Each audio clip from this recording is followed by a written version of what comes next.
Lots of autistics are diagnosed as depressed before they find out that they're actually just autistic and in burnout, which is kind of strange because depression and burnout are different things, and we should be able to make this division in a clinical setting.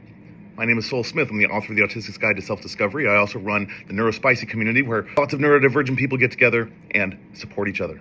Depression is not circumstantial, but burnout is. Burnout generally has a cause, and it's because you've been overextending yourself. You've been burning too much cognitive energy. You've been thinking about how you're coming across. You've been doing too many things to people please. You've been exerting yourself too much at your job while dealing with sensory overload, while dealing with hiding yourself, while dealing with all of these things that can be too much for you.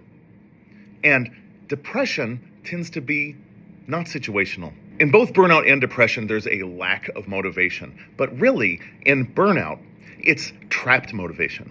It's that you cannot find the motivation to do things that you want to do.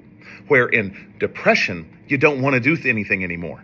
Burnout affects our capacity. Depression affects our outlook. In burnout, your nervous system is overdrawn. You can't focus, you can't remember things, you drop the ball all the time, you can't emotionally regulate. In depression, your worldview darkens. That you feel guilt, you feel shame, you feel like there's no point to anything. Burnout can be improved with rest and work. Depression really can't. What I mean is by finding ways to accommodate yourself, by engaging in interests, by getting support, you can find your way out of burnout. And it's not necessarily a super long road. It really depends on how you're able to self-identify and manage what's going on. In depression, that's not the case. Depression is not something that you can rest yourself out of or have fun your way out of. However, burnout can lead to depression. And that's where these two things really converge. You need to deal with burnout while it's still burnout. You need to deal with it before you get there, if you can start marking the causes. This is why we get help. This is why we get support.